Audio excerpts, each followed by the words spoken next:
Jai Shri Krishna Chaitanya Prabhu. Hare Krishna, my dear devotees, all glory to Srila Prabhupada. Hare Krishna, Krishna Krishna, Hare Hare. Hare Rama, Rama Rama, Hare Hare.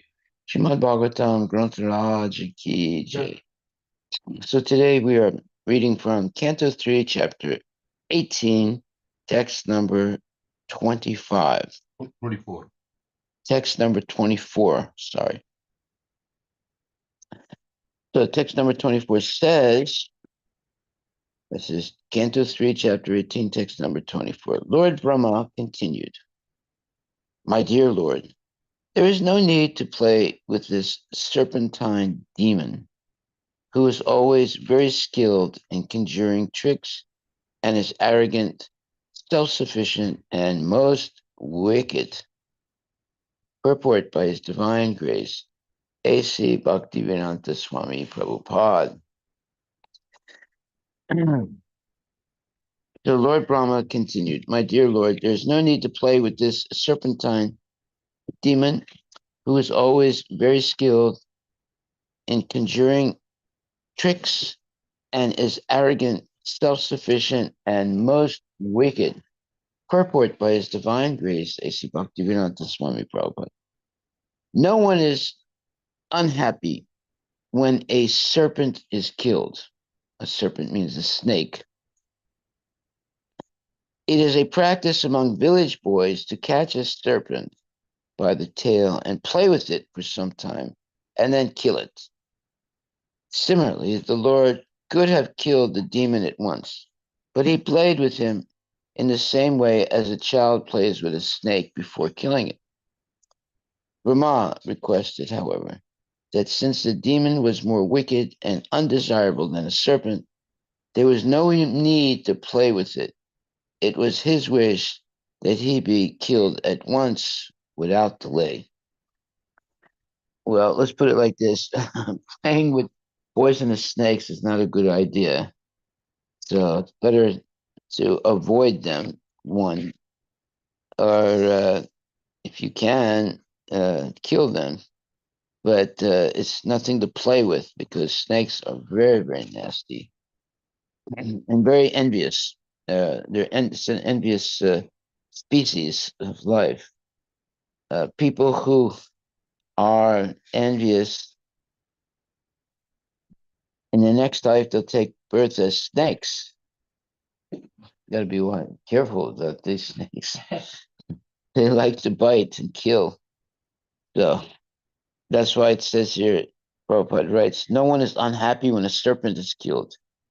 It is a practice among village boys to catch a serpent by the tail and play with it for some time and then kill it.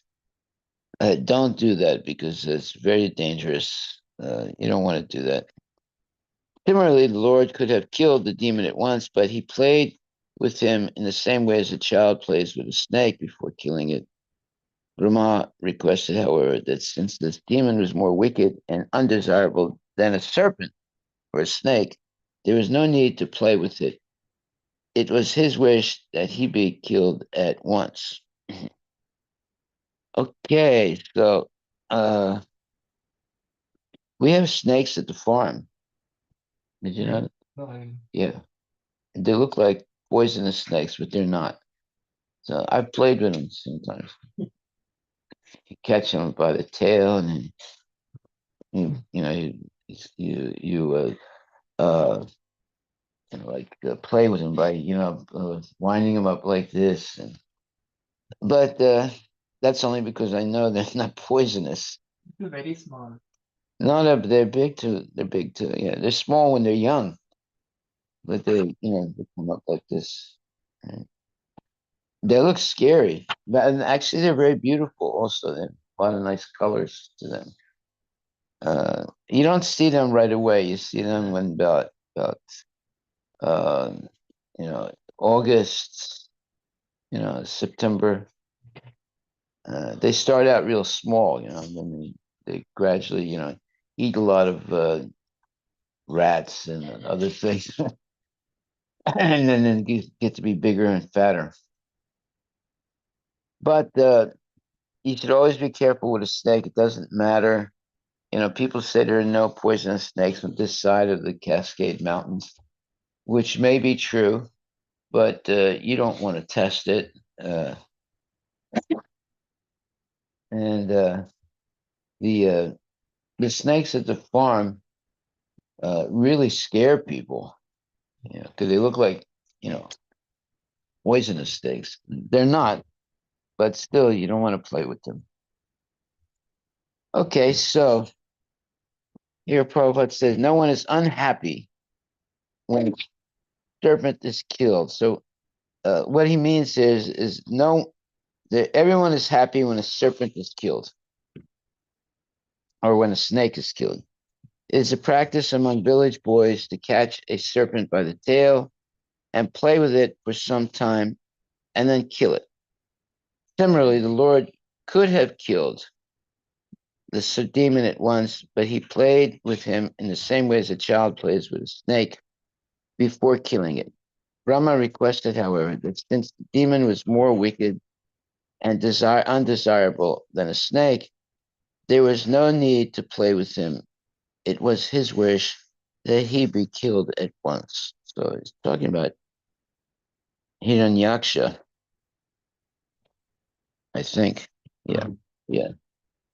Who was like a snake. And the Lord shouldn't play with him. He should just kill him. Okay. Rama continued, text 25. My dear Lord, you are infallible. Infallible means he never makes any mistakes. Please kill this sinful demon before the demoniac hour arrives and he presents another formidable approach favorable to him. You can kill him by your internal potency without doubt. Okay, so infallible means that the Lord doesn't make any mistakes. And when it says, please kill this sinful demon before the demoniac hour arrives, and he presents another formidable approach favorable to him. Well, snakes are always dangerous, but usually they avoid human beings. Uh, and they usually come out at night to uh, get their prey. They get their food. They're killing little rats and different things like that.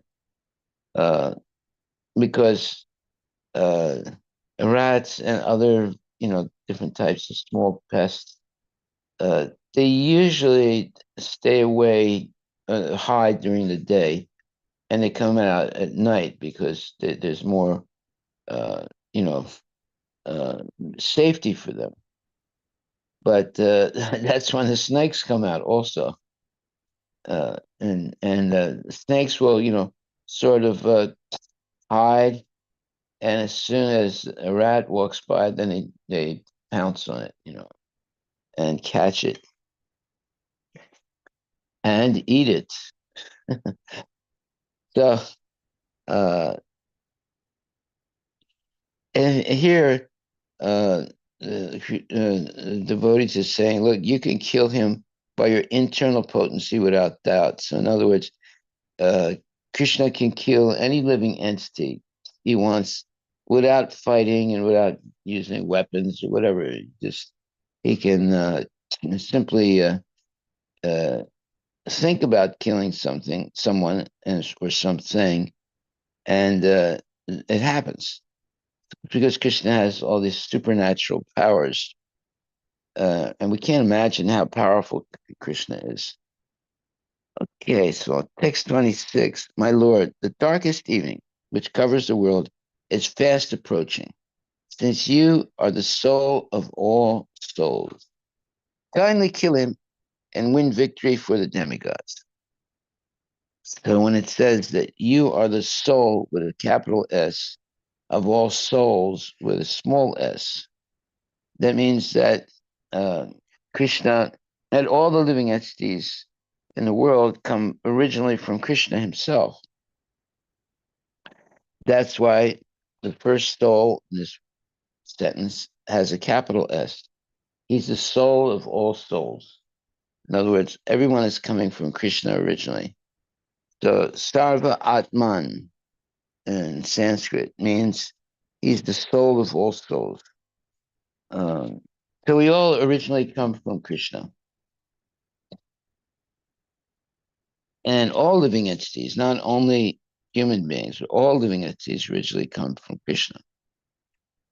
So this is a very interesting point because there's always been this type of discussion that uh, good people come from uh, God and bad people come from the devil. Mm-hmm. But actually, that's not true. Everybody comes from God. Let's say, even the bad people, even the demons, they come from Krishna originally. So sometimes people try and speculate and think, well, nothing bad can come from God, and it's not that. It's that everybody comes from Krishna, but everybody has limited free will. So some people use their free will to become a devotee of the Lord, and some people use their free will to become an enemy of the Lord.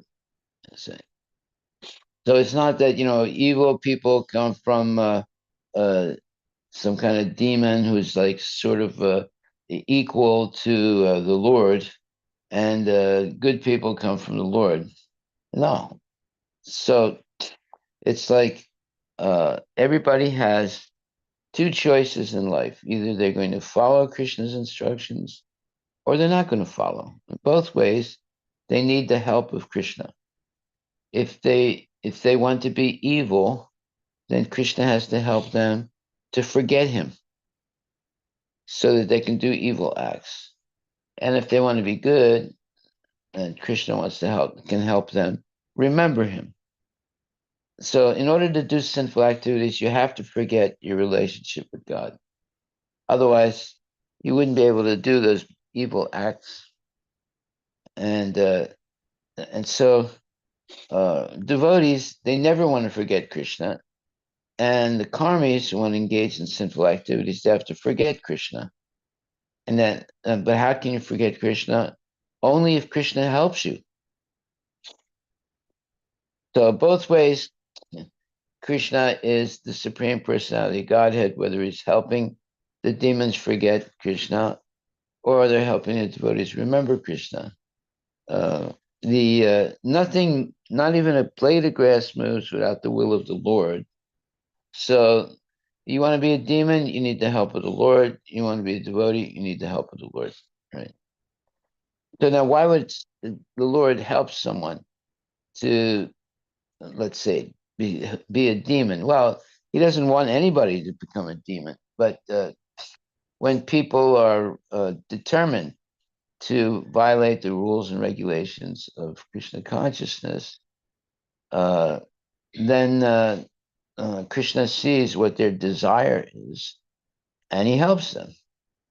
He helps them forget who Krishna is, and in order uh, to engage in sinful activities, you have to forget who Krishna is. So, therefore, but if you want to, come closer to Krishna, then he helps you by, becoming, coming to association with devotees and so forth. But even then, in order to come very close to Krishna, you have to forget that he's the Supreme Personality of Godhead. So both ways, he's causing forgetfulness by which people go away from Krishna, who are evil, and forgetfulness by people coming closer to Krishna, who want to be devotees. To become, just like Arjuna, at a certain point when he realizes that his friend, Krishna is the Supreme Personality of Godhead, oh, then he feels very, let's say, sorry that he was so intimate with Krishna when he was playing with him like a friend. So therefore, in order to have an intimate friendship with Krishna, you have to actually forget that he's the Supreme Personality of Godhead, right? And Krishna helps the devotee to do that. That way they can come closer to Krishna and play as, like uh, they can get up on the shoulders of Krishna. Krishna can carry them. And then Balaram will put another, will get somebody else on his shoulders. And then they have a fight, the Krishna carrying someone and Balaram carrying someone. And they're playing like that. But if you realize that you're sitting on the neck of Krishna, the Supreme Personality Godhead, people wouldn't be able to do that. They'd be frightened to do that because the Lord, they don't want to be superior to the Lord. But the Lord likes that his devotee be superior to him, and he takes let's say, uh, a dependent position to play. Uh, just like sometimes a father might uh, let his son play horsey with him. So he gets down on his knees and arms, and the boy gets on his back and he starts kicking him in the ribs and say, "Giddy up, horsey."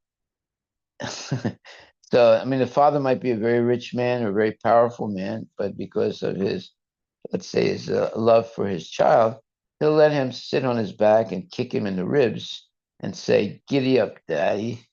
You know, uh, this actually happened. There was this very powerful British man, I forget his name, Lord something, and a person from France came, a government man came to discuss, how to avoid having war between France and England.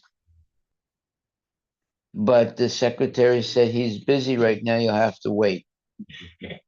So he was waiting, waiting, waiting, and finally the secretary goes to the bathroom, and he goes and takes a peek into the room uh, of the British ambassador, and he sees that the British ambassador is down on his knees and his arms, and his son or his grandson is sitting on his back and kicking him in the ribs and say, "Go faster, Daddy, go faster." So here's they're making the Frenchman comes to discuss, how to avoid having a war with England and France, and the British general is just there, playing with his kid, So we can see how much a great person can be very, let's say, subordinate to a child that they love. They're willing to let the child sit on their back and kick them in the ribs. Whereas, they're very powerful people. No one would dare do anything like that. Okay, so therefore, Brahma is saying, look, there's no need to play with this serpentine or this snake like demon who is always very skilled in conjuring tricks and is arrogant, self sufficient, and most wicked. So this is text 24, 20, 26. 26. 26 we covered. Oh, okay, let me go. All right. So, my Lord, the darkest evening which covers the world is fast approaching, since you are the soul of all souls. Kindly kill him and win victory for the demigods. Well, the uh, snakes and other, demoniac types of living entities, they get stronger at night than during the day. They sort of hide out during the day and they come out at night. So he's saying, look, kill him now before it becomes nighttime because that's when they get really strong. Okay, so then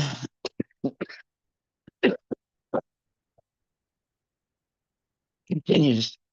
The auspicious period known as Abhijit, which is most opportune for victory, commenced at midday and has all but passed. Therefore, in the interest of your friends, please dispose of this formidable foe or enemy quickly. Text 28. This demon, luckily for us, has come of his own accord to you, his death ordained by you. Therefore, exhibiting your ways, kill him in the duel and establish the worlds in peace. Thus end the Bhaktivinoda purports of the third canto, 18th chapter of the Srimad Bhagavatam, entitled The Battle Between Lord Boar and the Demon Hiranyaksha. So the demigods are praying, look, kill this demon. He's too dangerous, and the darkness is going to happen soon. Nighttime is going to come, and that's when the demons get even stronger. So kill him now, so there will be no doubt that we'll be safe that way. Okay, so the next chapter, 19, the killing of the demon Hiranyaksha. Sri Maitreya said, after hearing the words of Brahma, the creator, which were free from all sinful purposes and as sweet as nectar, the Lord heartily laughed and accepted his prayer with a glance laden with love. Purport by Srila Prabhupada. The word Vialika is very significant. The prayers of the demigods or the devotees of the Lord are free from all sinful purposes, but the prayers of the demons are always filled with sinful purposes. The demon Hiranyaksha became powerful by deriving a boon from Brahma, and after attaining that boon or that benediction, he created a disturbance because of his sinful intention. The prayers of Brahma and other demigods are not to be compared to the prayers of the demons. Their purpose is to please the Supreme Lord. Therefore, the Lord smiled and accepted the prayer to kill the demon. Demons who are never interested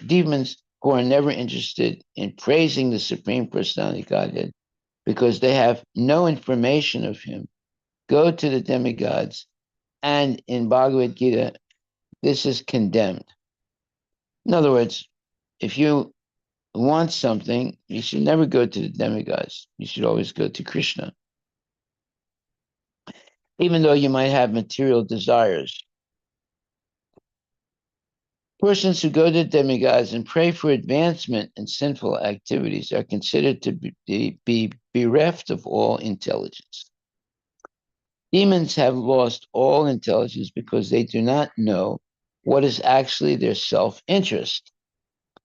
Even if they have information of the Supreme Personality of Godhead, they decline to approach him. It is not possible for them to get their desired boons or benefits from the Supreme Lord because their purposes are always sinful. It is said that the dacoits in Bengal used to worship the goddess Kali for fulfillment of their sinful desires to plunder others' property. But they never went to a Vishnu temple because they might have been unsuccessful in praying to Vishnu.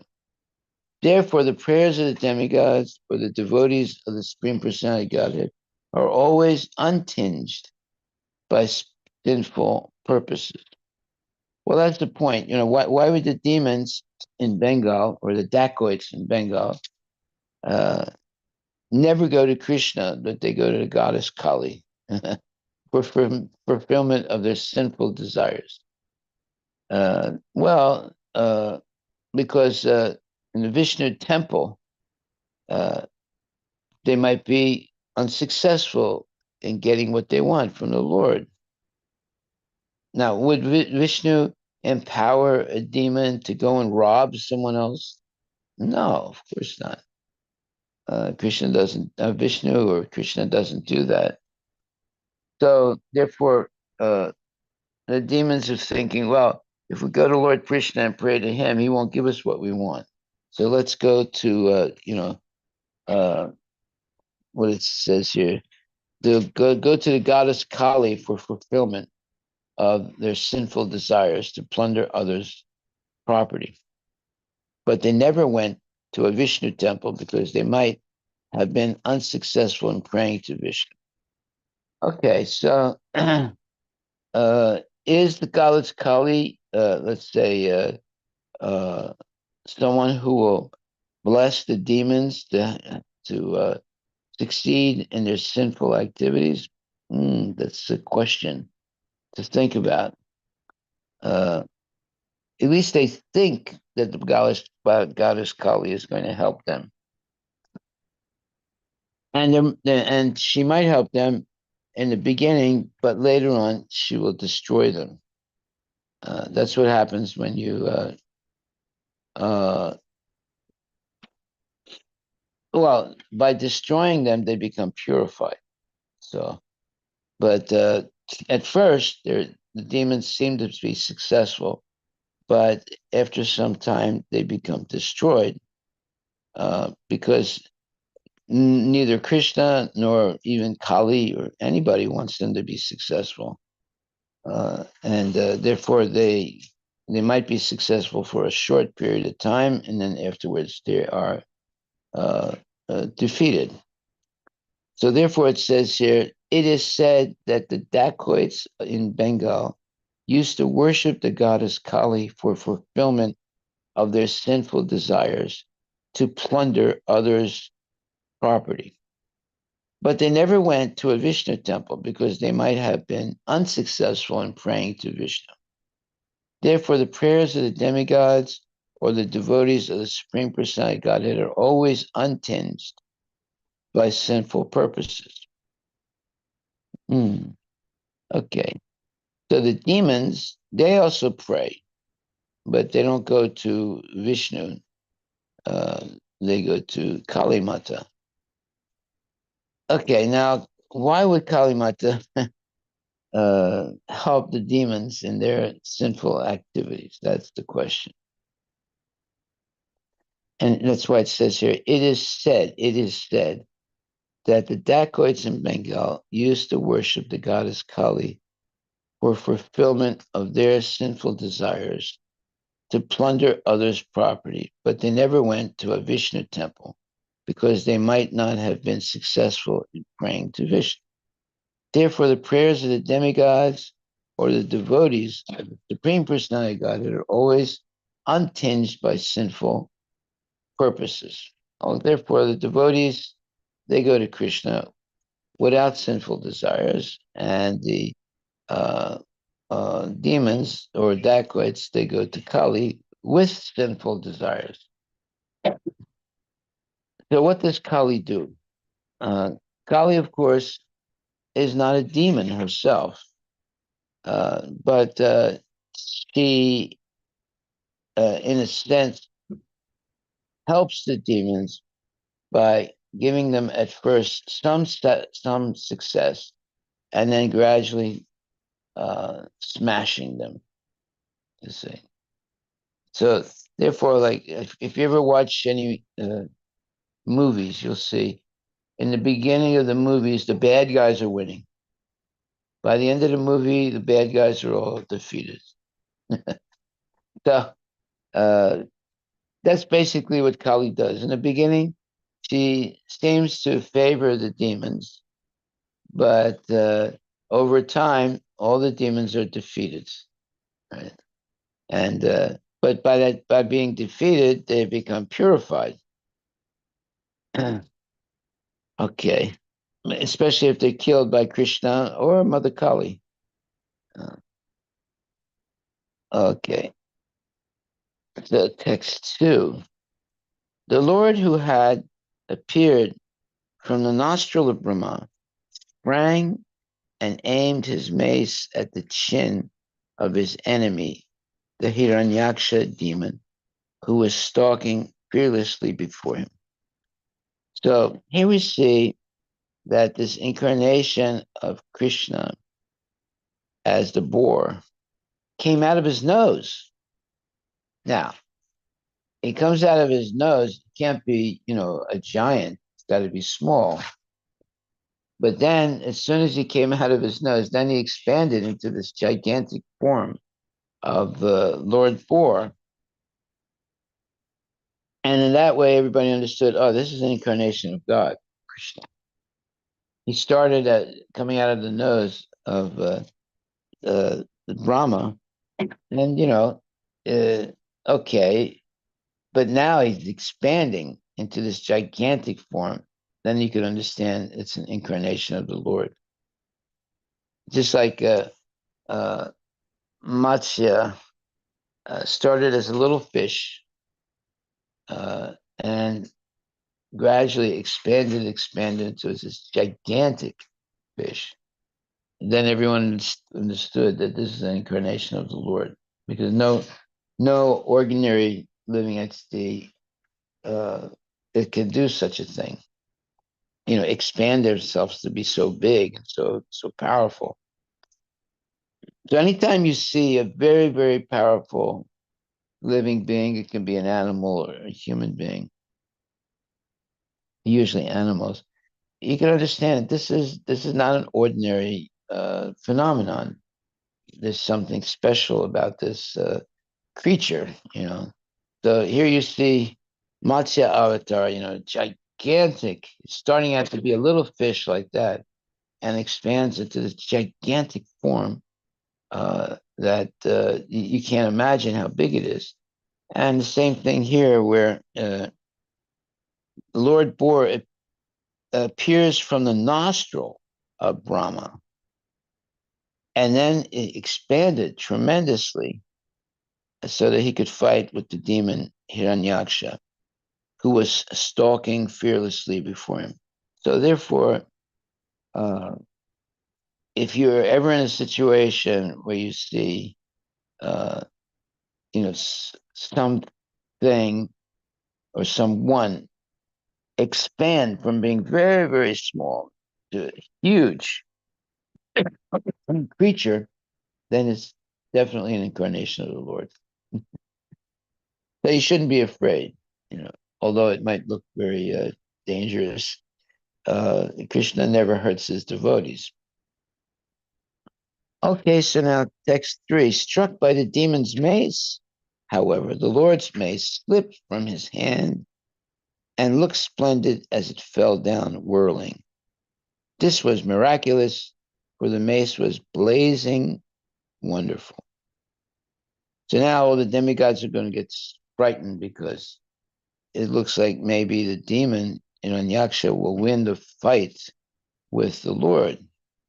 Uh, and and the Hiranyaksha strikes the Lord, and then his mace, a weapon more or less, um, is separated from his hand, and all the demons became afraid at that point.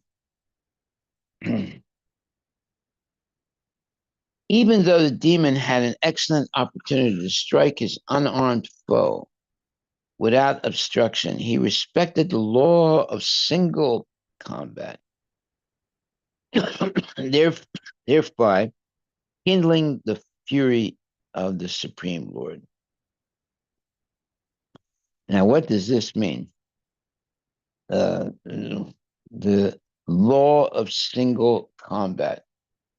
Well, what does that mean? That means that uh, there's uh, there are rules and regulations of how to fight, and if you're fighting with, let's say, these uh, um, weapons, you know, uh, like a mace, and and your adversary knocks your mace out off your hand. Now it's unfair to continue fighting like that. You have to let your adversary either surrender to you or else pick up the mace and continue the fight. So that's why it says, even though the demon had an excellent opportunity to strike his unarmed foe without obstruction, he respected the law of single combat, thereby kindling the fury of the Supreme Lord. So the Lord gets angry. Why doesn't, although Hiranyaksha knocks the mace of the Lord hand, and and then the the demon doesn't start to strike the unarmed, uh, you know, adversary, uh, and this got the Lord angry. Why would he get angry? Well, because he doesn't really need the mace to kill the demon, but in other words, the demon says, "Okay, you pick up the mace. I won't kill you right now." So in other words, he doesn't want to be dependent on the. I mean, he can kill the demon anytime he wants, whether he has the mace or not. But the fact that the demons, oh well, here's the mace back to you. So you dropped it, and I'm going to help you. So it's sort of insulting for a warrior to be in that position of getting some kind of mercy from the demon. So it says, even though the demon had an excellent opportunity to strike his unarmed foe without obstruction, he respected the law of single combat, thereby kindling the fury of the Supreme Lord. So, although now the demon is following the rules and regulations, if your adversary drops their weapon by accident or whatever, you normally can excuse that and let them pick their weapon up and continue fighting. But that only made the boar angrier because he doesn't want to have the mercy of a demon, right? And he doesn't need his mace to kill the demon anyway. So the fact that the demon is showing his, uh, uh, let's say, his superiority in a sense, is insulting.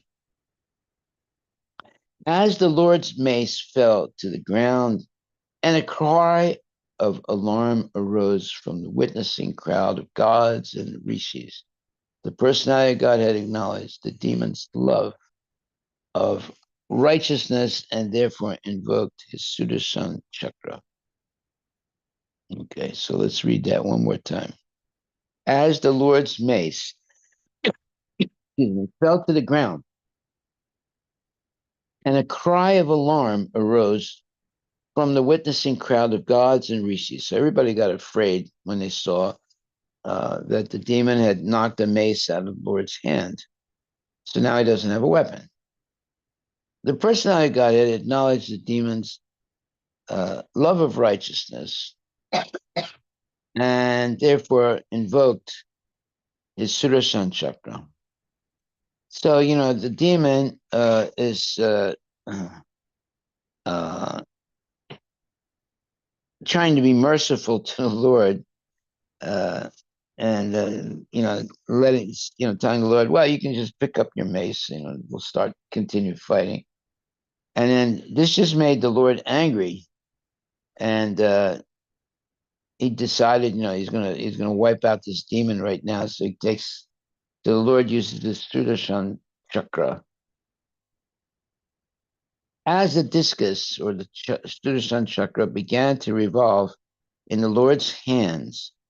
And the Lord contended at close quarters with the chief of his Vaikuntha attendants, who had been born as Hiranyaksha, a vile son of Diti. There issued from every direction strange expressions uttered by those who were witnessing from airplanes.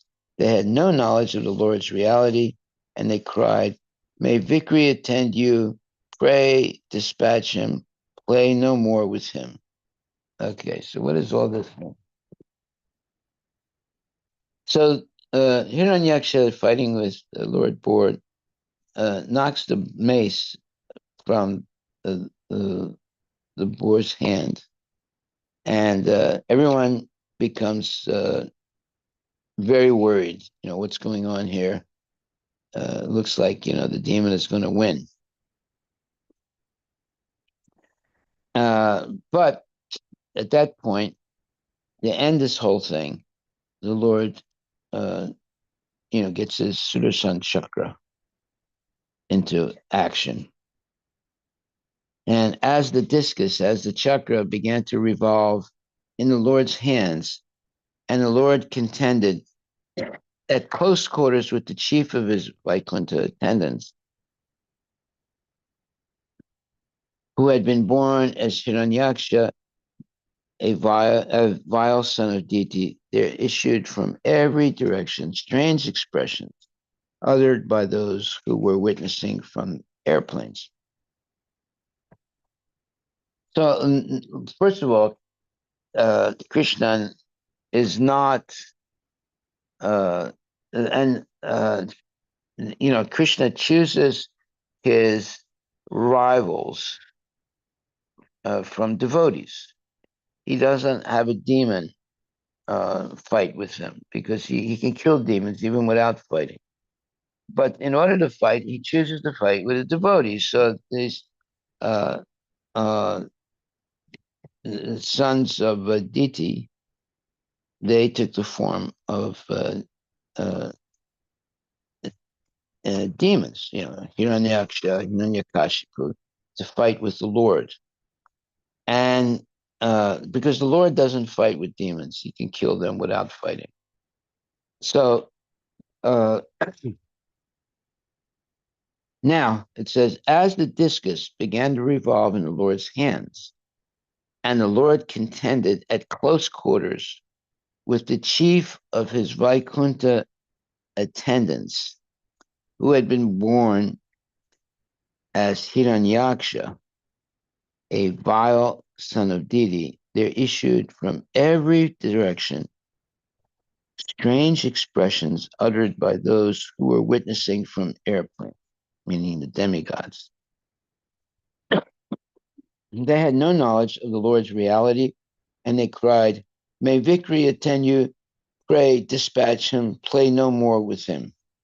So the demigods who are watching the battle between Lord Bor and Hiranyaksha, they get a little worried, and they're saying, "Look, stop this fighting, just kill this demon and get it over with, because we're worried now.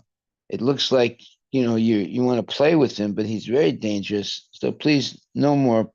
They said, "Play no more with him and dispatch him. Get rid of him." When the demon saw the personality of Godhead, who had eyes just like lotus petals, standing in position before him, armed with his Sudasan discus, his senses were overpowered by indignation. He began to hiss like a serpent, and he bit his lip in great resentment. Wow. So, if you accidentally step on a snake, right? Well, let's say before you step on a snake, you come close to a snake, and the snake thinks you're going to try and kill it, starts to hiss, right? And he sort of picks his head up and puts his position ready to strike you, and bite you, and hissing to warn you, get away from me. In the same way, uh,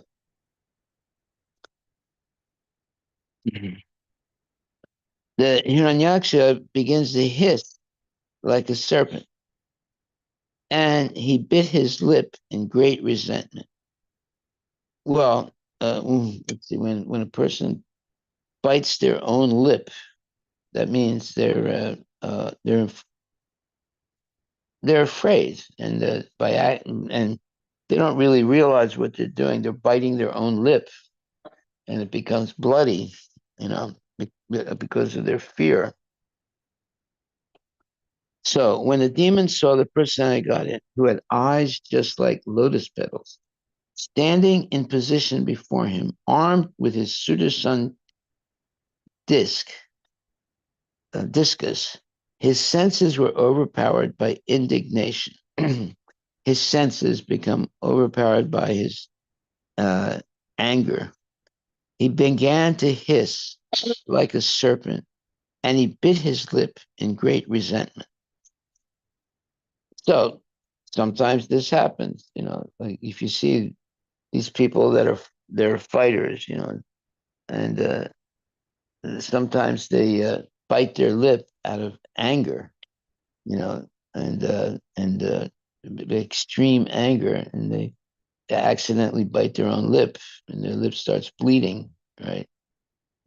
So in the same way, this is happening to the demon. So the demon who had fearful tusks stared at the personality God as though to burn. Springing into the air, he aimed his mace at the Lord, exclaiming at the same time, "You are slain." Yeah, well, people do that. They attack someone, they scream, death to you, and so forth.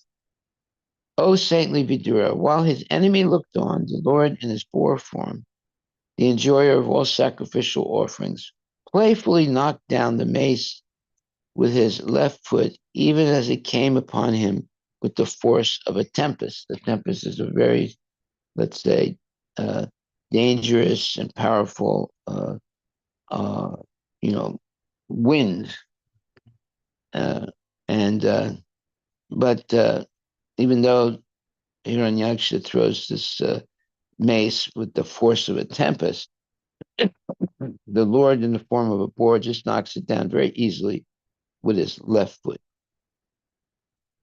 The Lord then said, "Take up your weapon and try again, eager as you are to conquer me." Challenged in these words, the demon aimed his mace at the Lord and once more loudly roared. So this is really very challenging and a source of shame. He's telling him, "Okay, pick it up. You dropped it because I'm superior, but now I'll let you pick it up. And you try again. So it just made the demon more angry. You know? And it says here, challenged in these words, the demon aimed his mace at the Lord and once more loudly roared. When the Lord saw the mace flying toward him, he stirred. He stood firmly where he was and caught it with the same ease as Garuda, the king of birds, would seize a serpent. So Garuda easily can attack a serpent and grab it in the uh, you know palm or his hand very easily, and then fly up in the air with it, eventually kill it. Uh, so same thing is being said here. That when the Lord saw the mace flying toward him, he stood firmly where he was and caught it with the same ease as Garuda, the king of birds, would seize a serpent. Next, his valor thus frustrated, meaning Hiranyaksha is frustrated now, and his prowess, his strength, and his understanding of himself as being, invincible becomes frustrated. The great demon felt humiliated and was put out of countenance. In other words, he was losing his uh, uh, you know losing his um, feeling that he can win this battle, and he was reluctant to take back the mace when it was offered by the personality of God. So, don't give me this back. I don't need it. I can fight you without this back. So he's really getting upset now because he didn't like the what you would call mercy of the Lord. He now took a trident, which was as rapacious as a flaming fire. So that's a nice word, rapacious. Rapacious, meaning as dangerous. What? A what? Aggressively greedy. Yeah. Aggressive, greedy, or grasp. Okay. Yeah, because as rapacious as a flaming fire. That means it's trying to consume everything. You have a flaming fire; it just goes and consumes everything. So it's comparing the trident of the demon like the flaming fire. You see, these are all beautiful, like poetry, and hurled it against the Lord, the enjoyer of all sacrifices, even as one would use penance for a malevolent purpose against a holy Brahmana. So the way the demon picks up the mace and throws it, not the mace, the trident, which is like a spear type weapon, uh, and throws it at the at the Lord.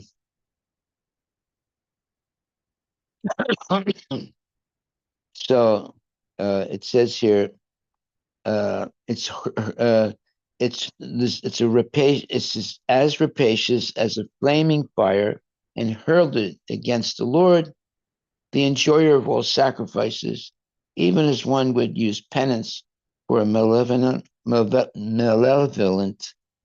purpose against a holy Brahmana. So it's saying, here the demon picks up this trident and hurls it at the Lord, or in the same way as uh, someone would perform tapasya in order to harm a holy Brahmana. Okay. So hurled by the mighty demon with all his strength, the flying trident shone brightly in the sky. The personality of Godhead, however, tore it to pieces with his discus Sudarshan, which had a sharp-edged rim, even as Indra cut off a wing of Garuda. So that's how powerful and sharp the Lord's trident is. Flying trident, yeah. Okay. Purport. The context of the reference given herein regarding Garuda and Indra is this. Once upon a time, Garuda, the carrier of the Lord, snatched away a nectar pot from the hands of the demigods in heaven in order to liberate his mother, Vinata, from the clutches of his stepmother, Kadru, the mother of the serpents. On learning of this, Indra, the king of heaven, hurled his thunderbolt against Garuda. With a view to respect the infallibility of Indra's weapon, Garuda, though otherwise invincible, being the Lord's own mount, dropped one of his wings, which was shattered to pieces by the thunderbolt. The inhabitants of higher planets are so sensible that even in the process of fighting, they observe the preliminary rules and regulations of gentleness. In this case, Garuda wanted to show respect for Indra since he knew that Indra's weapon must destroy something, he offered his wing. Well, you see, these are not ordinary things that are being described here.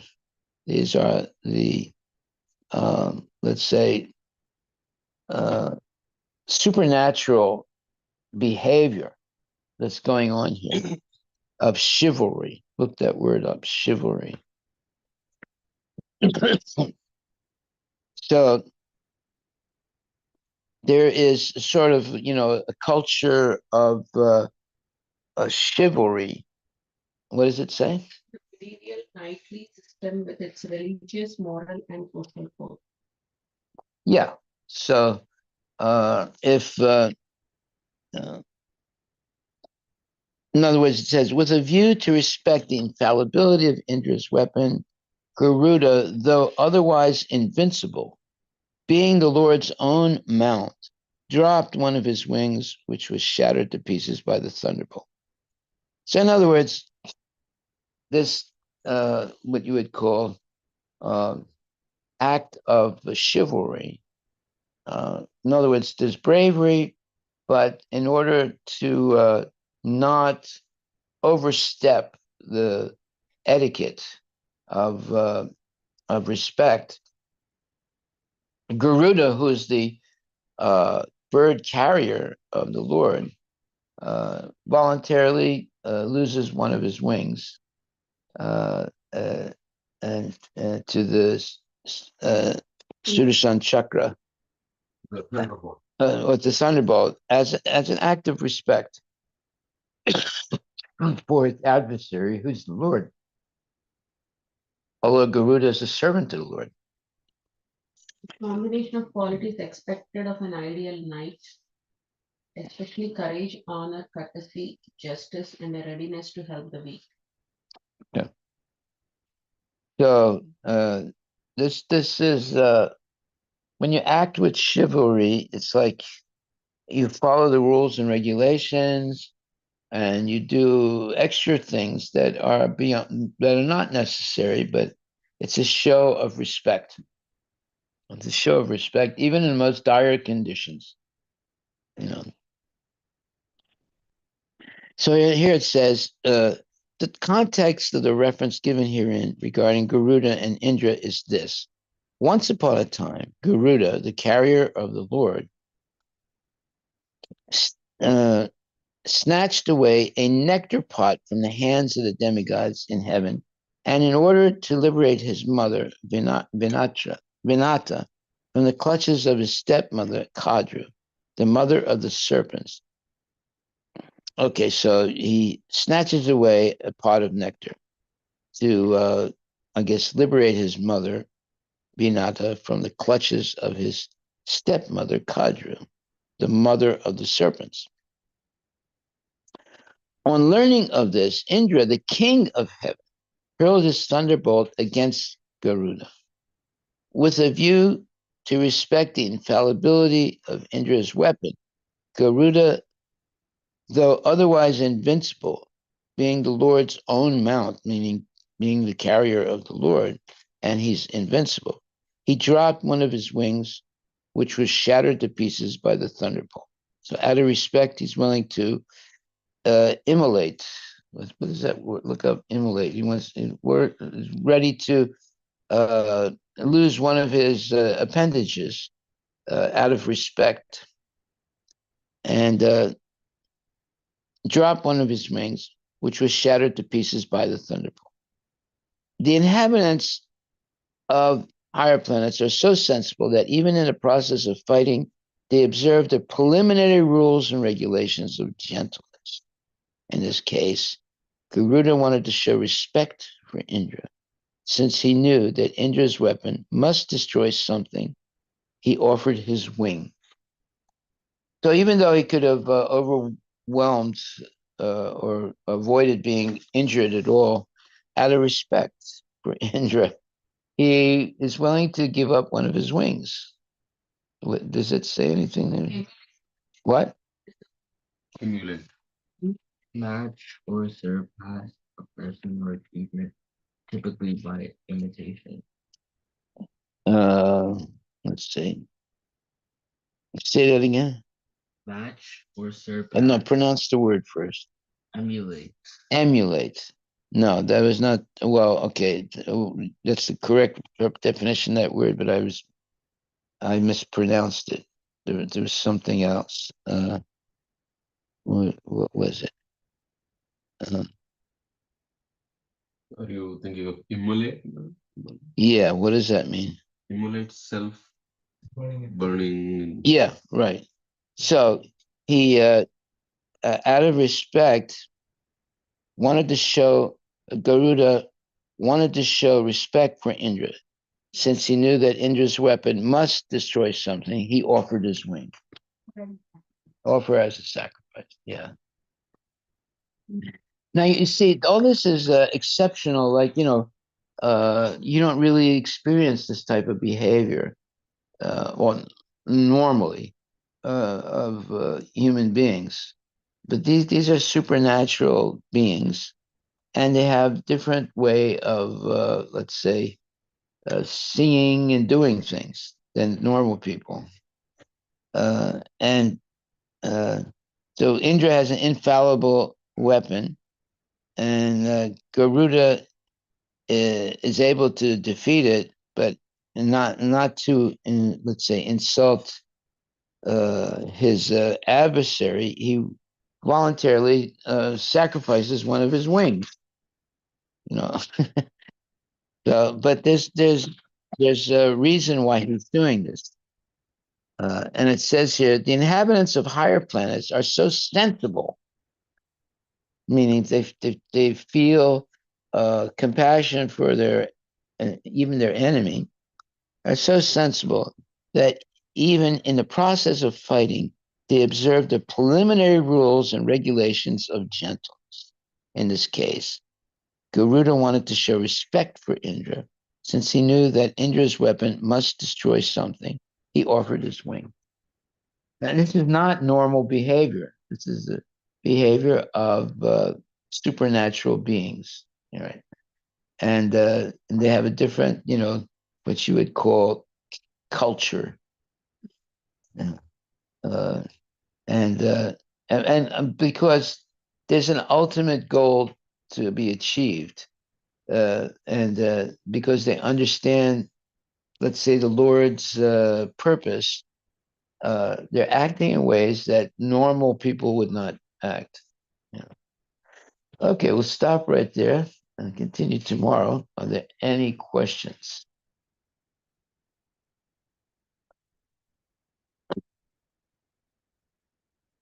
You see, the types of things that are being explained here, it's extraordinary. I mean, we wouldn't experience these things normally, but now we're seeing how, uh, let's say, superior beings can act, and there's uh, it's not haphazard. It's all planned and controlled by the mercy of the Lord. So eventually, we're going to get to put it all together and understand it.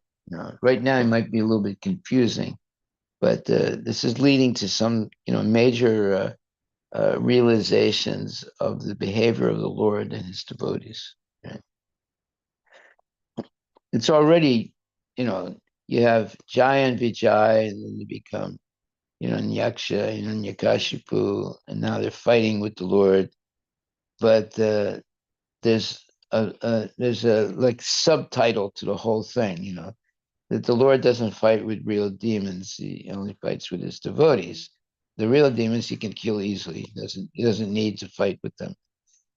So this is a great drama, right? A transcendental drama that's being displayed now. Yeah. Okay. Hare Krishna. Thank you very, very much. All glories to the Prabhupada. Yeah, this is like going to a grand movie and seeing this drama going on. Hare Krishna, any questions or comments online?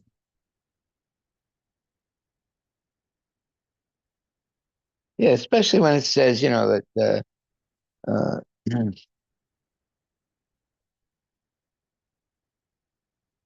with a view to respect the infallibility of Indra's weapon, Garuda, though otherwise invincible, being the Lord's own mount, meaning being the Lord carrier of the Lord, dropped one of his wings, which was shattered to pieces by the thunderbolt. In other words, Garuda could have easily, uh, you know, uh, knocked the thunderbolt off and not be, you know, injured by it. But out of respect, he gave one of his wings. Yes, yeah. This is not the way people behave. Right? Normal people don't behave like. But this is transcendental, activity. It's because Garuda is devotee of the Lord. Yes, yes. They're playing. This is transcendental playing. Don't try and imitate this.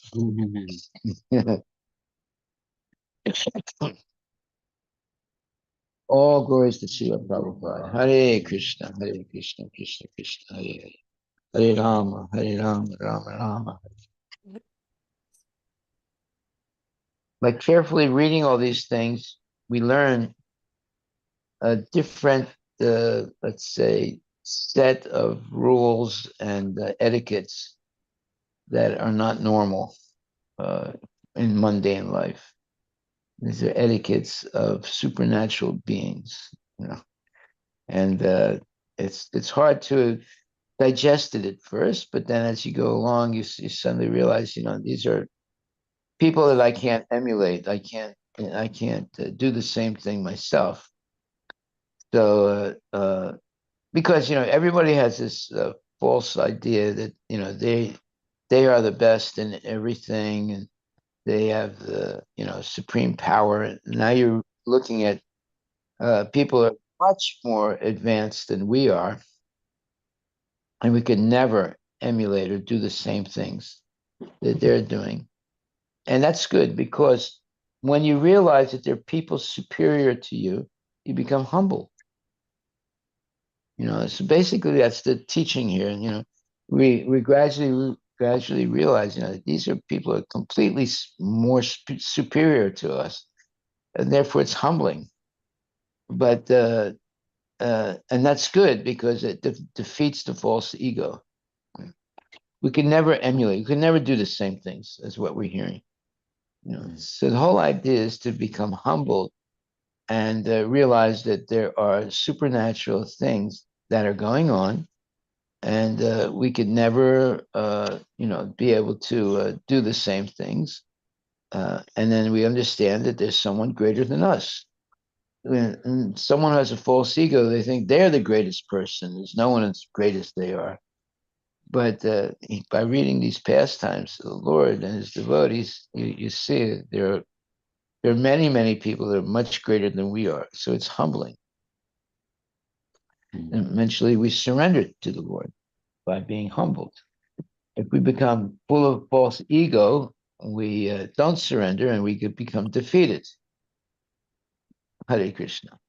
Hare. Hare Krishna. Any, any questions? If not, then we'll Hare Krishna. All glories to Sri Prabhupada.